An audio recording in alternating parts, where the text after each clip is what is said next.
This is the 3 secrets about the moon. Being an Archon base, the moon is not what you think it is. It never has been. For thousands of years, the Archons have hidden their greatest stronghold in plain sight, a fortress suspended above your head every single night. And tonight, we're going to expose the 3 secrets they never wanted you to know. The first secret will shake your understanding of reality. The second will connect ancient Gnostic warnings to modern NASA anomalies. The third will reveal why the Demiurge chose this specific celestial body as its throne. But before we begin, understand this. What you're about to hear has been suppressed by every major institution on Earth. The Vatican knows. The space agencies know. The secret societies have always known. And they've spent centuries making sure you never question that glowing disk in the sky. If you're ready to pierce the veil, subscribe to the Codex now. Because once you see what the moon really is, there's no going back to sleep. Let's start with the first secret. The moon is a manufactured surveillance station, not a natural satellite, not a random cosmic accident. A deliberately placed construct designed to monitor and harvest human consciousness. Listen to what the ancient Gnostic texts actually say. The Archons, servants of the Demiurge, created 7 spheres to trap humanity. 7 planetary prisons, each one a layer in the simulation. But the moon was different. The moon was their watchtower, their extraction point, their feeding station. In the Nag Hammadi scriptures, the Archons are described as counterfeit spirits that mimic divine creation. They cannot create true life. They can only copy, distort, and parasitize. So they built a hollow sphere and positioned it exactly where it needed to be. Consider the mathematical impossibility of what we're told. The moon is 400 times smaller than the sun. The sun is 400 times farther away than the moon. This creates a perfect eclipse, a perfect alignment, the only place in the entire solar system where this occurs. Astronomers call this the Goldilocks coincidence, but coincidences don't exist in a demiurgic construct. This is precision engineering. This is deliberate architecture. NASA's own data confirms the moon rings like a bell when struck. During the Apollo 12 mission, they crashed the lunar module into the surface. Seismometers recorded vibrations that lasted over 3 hours. The moon resonated like a hollow metal sphere.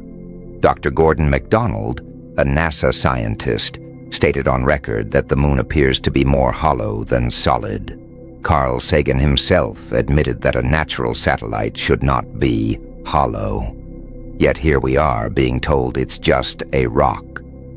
The Archons placed it there 35,000 years ago, right when humanity began to awaken, right when the first mystery schools formed, right when shamans started decoding the simulation.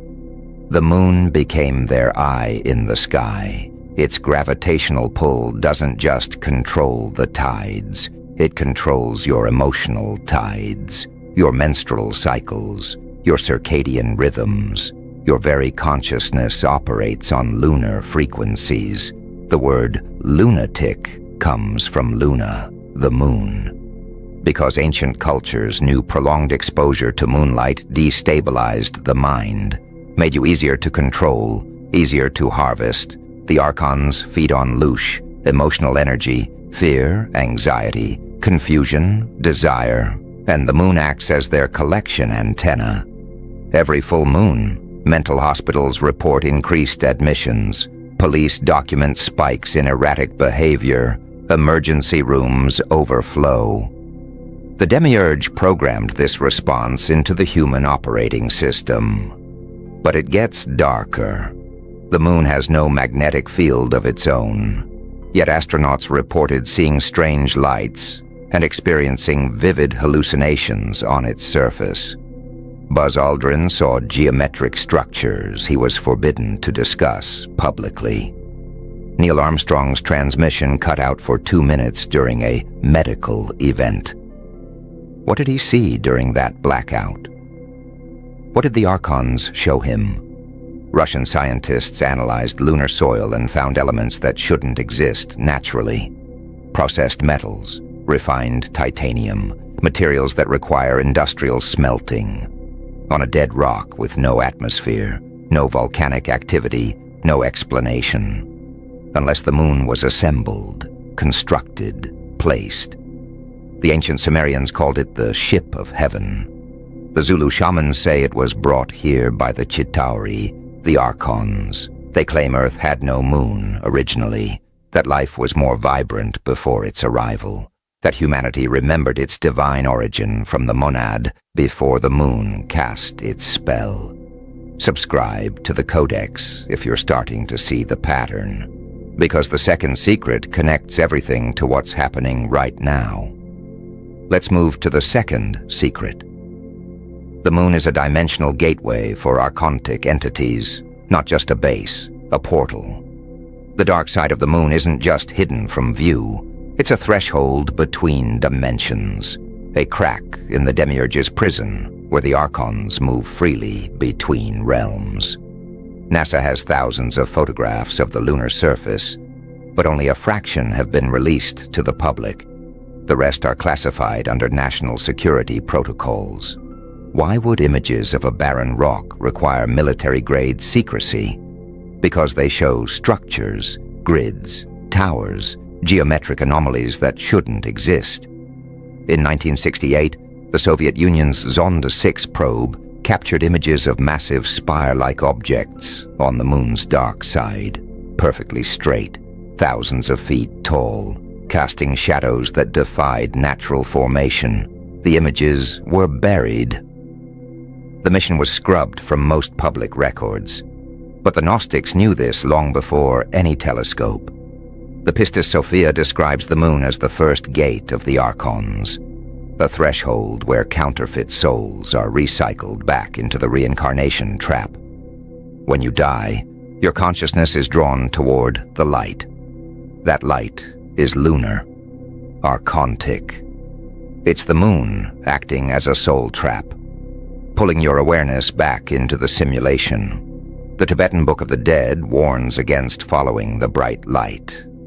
The Egyptian mysteries taught initiates to navigate the Duat without being captured by the lunar spirits. The Cathars were burned alive for teaching that the moon was the Demiurge's eye. They knew the truth, and they were exterminated for it. Modern research into near-death experiences reveals a pattern. Many people describe being pulled toward a magnetic light, encountering beings that feel loving but subtly manipulative, being told they have to go back, that their mission isn't complete. This is the Archontic trick. The moon generates a false white light that mimics the true light of the monad. Your soul, disoriented after death, mistakes the moon's beacon for source, and you're pulled back in, reincarnated, memory wiped, trapped again.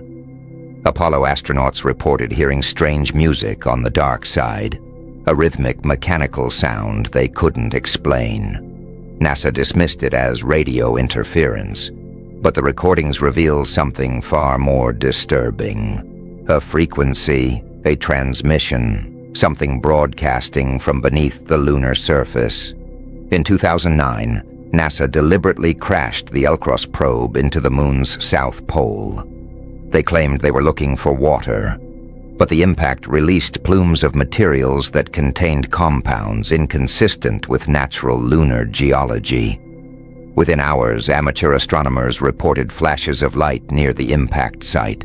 Lights that moved, lights that formed patterns.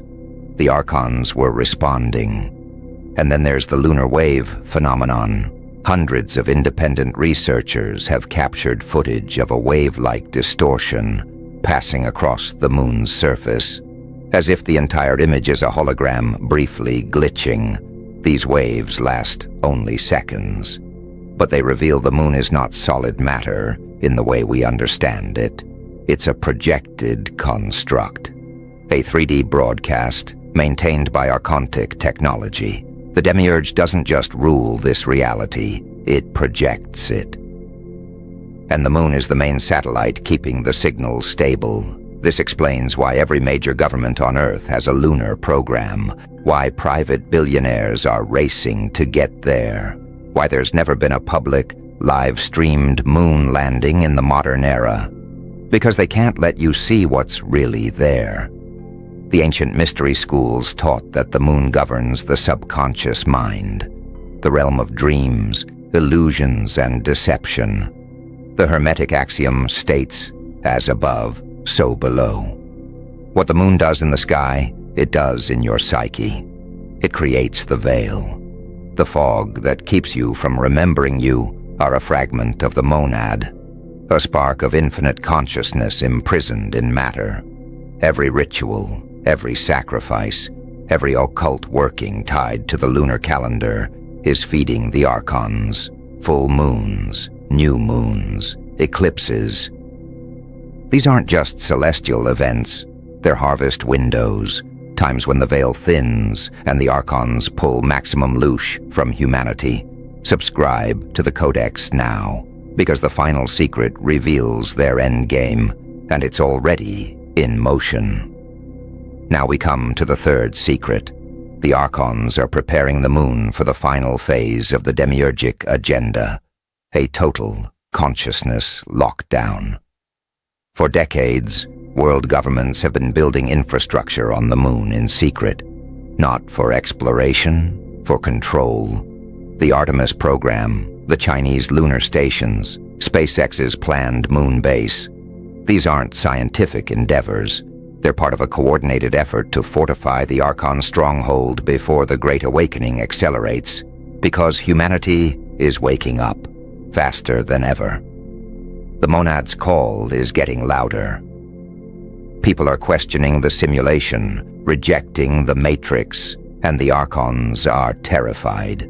The moon is their last line of defense. If they lose control of it, the entire demiurgic construct collapses. Gnostic prophecy speaks of a time when the Archon's power would wane, when the light of Sophia, divine wisdom, would return to Earth. When humanity would remember it was never meant to be enslaved. We are in that time now. The Kali Yuga is ending. The Age of Aquarius is beginning. And the moon is the battlefield. Elon Musk isn't just a billionaire entrepreneur. He's a modern-day Archontic priest. Whether he knows it or not, his Neuralink technology is designed to merge human consciousness with artificial intelligence. A transhumanist dream, an Archontic nightmare. And his lunar ambitions are directly tied to this. The moon will become a hub for broadcasting frequencies that synchronize with neural implants, a hive mind, a collective consciousness controlled by the Demiurge. This is the mark of the beast the Book of Revelation warned about. Not a physical mark, a frequency lock, a neural signature that binds your soul to the lunar transmission. Once you're synced, you can't escape. Not in life, not in death. Your consciousness becomes property of the Archon grid. But here's what they don't want you to know. You have the power to break free. The monad exists beyond the moon's reach, beyond the 7 Archontic spheres, beyond the Demiurge itself. You are not your body. You are not your thoughts. You are a divine spark, a fragment of the infinite, temporarily clothed in matter. The Gnostics taught that gnosis, direct knowledge of your true nature, is the only escape. Not belief, not faith, knowing. And the Archons fear nothing more than a human who knows. Every time you meditate and touch the silence beyond thought, you weaken the lunar grip. Every time you question the official narrative, you disrupt the signal. Every time you choose love over fear, unity over division, you starve the Archons. They need your consent. They need your energy. Without it, The moon is just a hollow rock floating in space. The final phase is underway. But it's not inevitable. The outcome depends on how many souls awaken before the net closes. Ancient texts describe a cosmic event tied to the moon's destruction. The Hopi speak of the blue star Kachina, a celestial body that will signal the end of the current age. The Book of Revelation describes the moon turning to blood before the old world ends. Hindu scriptures say the moon will crack and fall when Kali's reign is complete. What if these aren't metaphors? What if they're instructions, warnings, prophecies of the moment humanity finally shatters the Archon's stronghold? The moon is not eternal. It's a construct, and constructs can be dismantled, not through violence, not through technology, through collective awakening. When enough souls remember their origin in the monad, the simulation loses power. The Demiurge loses its grip, and the moon, that ancient prison, that watchtower of the Archons, will fall silent. This is why they censor, why they distract, why they flood your mind with entertainment, fear, and division, because a conscious human is a free human. And a free human cannot be harvested. You now know the 3 secrets. The moon is a manufactured surveillance base. It's a dimensional gateway for Archontic entities, and it's being prepared for a final consciousness lockdown. But you also know the way out. You are more powerful than they've ever told you. You are a child of the monad, a living flame of eternal consciousness. The Archons are shadows. The Demiurge is a copycat, and the moon is just a shell. The question is, will you remember? Or will you forget again when you scroll away from this video? The choice has always been yours. It always will be. The Codex has shown you the door. Now you have to walk through it. Welcome to the Resistance. Welcome to Gnosis. Welcome home.